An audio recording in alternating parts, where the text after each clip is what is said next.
Huffington Post, they got a quote. They have a Bangladeshi journalist working on from the Daniel Pearl Fellowship. And he got the government inspector who was at the factory yesterday on the phone. And this is what he wrote. We asked Emron what he thought of Iglesias' argument that different and lower safety standards are entirely appropriate for people in his home country, speaking of Bangladesh. And Imran Hussein, wrote, American businessmen have chosen Bangladesh to produce clothes only because of cheap labor. They are not doing any charity, rather exploiting the poorest of the poor country. This comment calls into question the integrity of the law-abiding American citizens. Rules should be universal in saving lives of human beings. Like all Americans, Bangladeshi people take the same amount of oxygen to live. The question here is saving lives of people. American businessmen do not care about any rules or workplace safety in Bangladesh. They are out there to double their money. American businessmen are making their customer pay prices at American standards after producing the goods at Bangladeshi cost. They are paying less and threatening every now and then to shift from Bangladesh if workers continue to demand legitimate wages. What the commenter does not seem to understand is that the garment business has made richer not Bangladesh, as Iglesias claims in writing, American jobs have gotten safer over the past 20 years, and Bangladesh has gotten a lot richer. Has made richer not Bangladesh, but a class of businessmen who are taught by Americans not to care either about rules or the lives of human beings. And David Atkins over at Hullabaloo talks about how the bleeding in of the rational actor theory, and this is what I'm talking about, that everyone is a rational actor. They will only make choices that benefit them.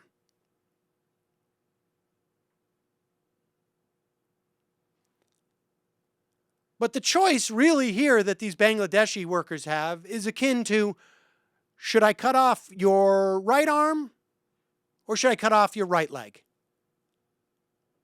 There's your choice.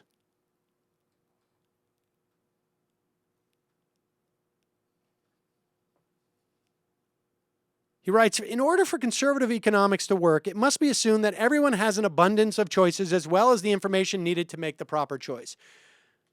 I think it was Stiglitz who got his Nobel Prize in economics based upon asymmetry of information in these situations.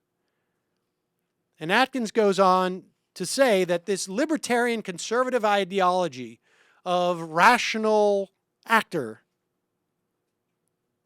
is supposed to be a beautiful system of free choice in which every product, service, and employee achieves its perfect value on the market, in which every employee, consumer, and business is free to make the choice that best befits their lifestyle and comfort with risk.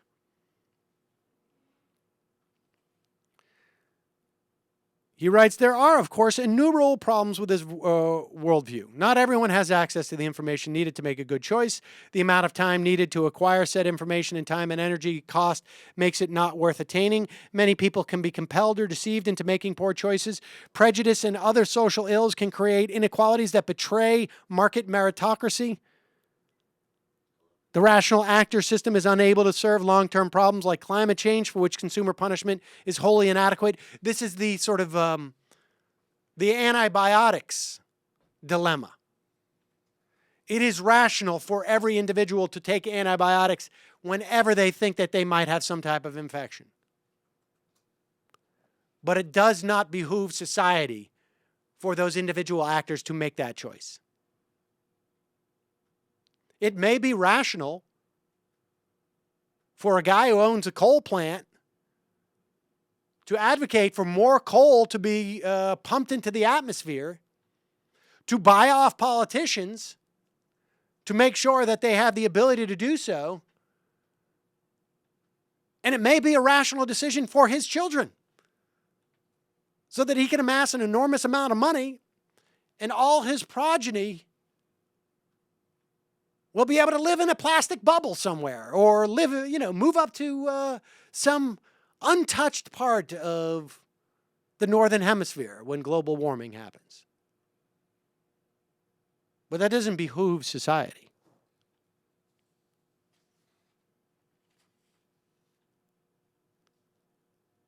And Atkins writes, the biggest problem in this worldview is the failure to recognize that human life and dignity are drearily cheap on the open market.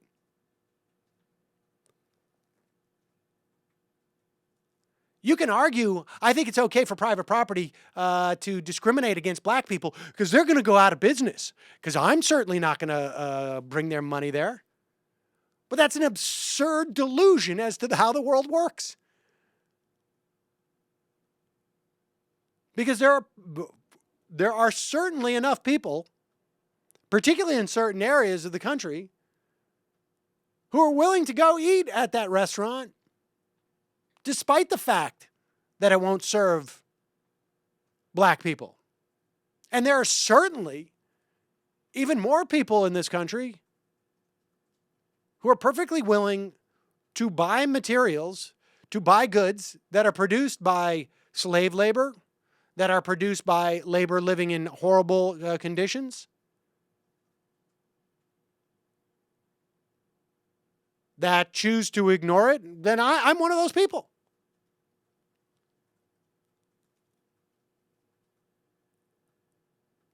I try to, in the main, avoid buying stuff like that, but it's virtually impossible. Try and find kids' clothes that's not produced in Bangladesh or Indonesia. Clothes that the kid's going to grow out of in 3 months, 6 months.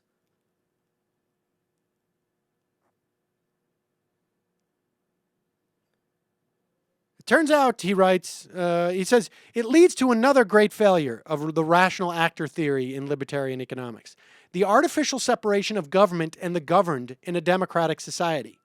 The government exists as a mutual compact of citizens who choose to prevent the ills and excesses of the cold-hearted markets by funding a protective system of checks and balances, social programs, guaranteed infrastructure, worker protections, product regulations, and a host of other goods and services that reduce the ability of the powerful to exploit the powerless on the open market. What was it that Mark Schiff, or whatever that guy's name, Peter Schiff's brother, said on this program? He said, the problem is just, Americans just won't get with the program about this. Well, perhaps they're acting in their own rational interests. That's the argument why we don't have a libertarian society. Because people have rationally made the choice that they don't want to live having to rely on the good graces of a corporation to make a product that's safe, despite the fact that it'll cut into profits.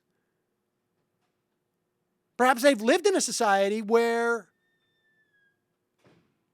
children were working, where you would get a competitive edge if you allowed your child to work, where you would get a competitive edge if you hired children.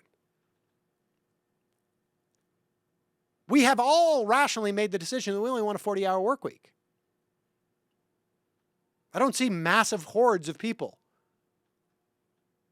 protesting against the 40-hour work week. Or at least, against it. I'm ready to hit the streets for 35 hours, frankly.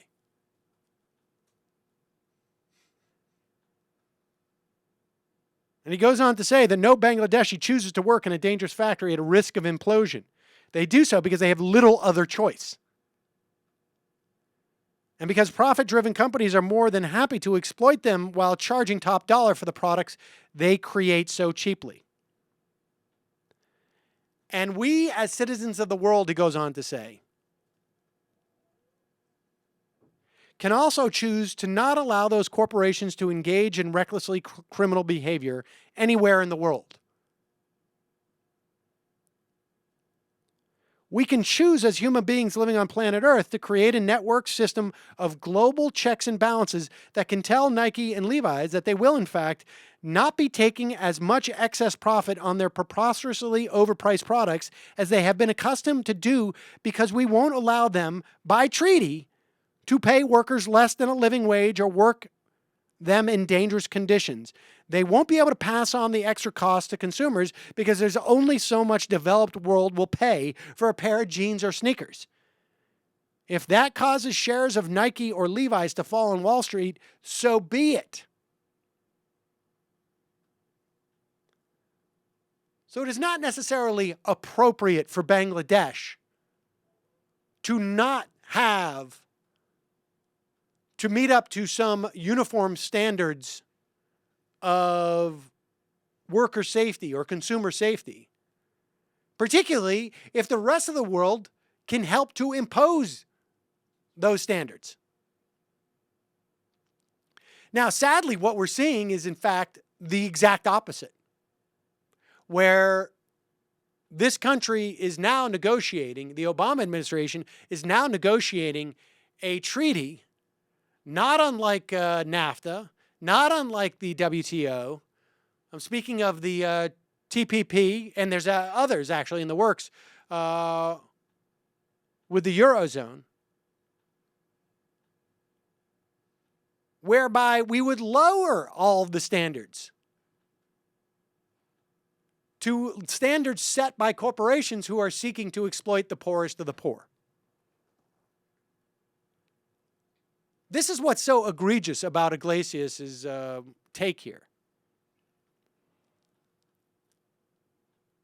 is that he argues there's some type of economic rationality to this, when in fact there is not. The only economic rationality to this is simply that capitalists will try and increase their profits at any cost and in any way they can. Period. That's the only rationality there. If we had an international set of standards that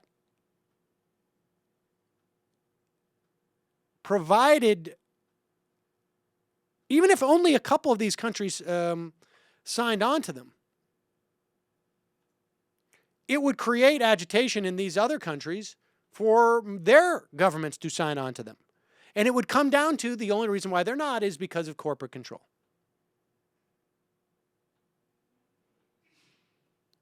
So there's no reason, Atkins concludes, there's no reason to suggest that our choices as activists and world citizens to constrain corporations in this way are any less valid than the choice of corporations to force workers into dangerous conditions, or of workers to accept those conditions.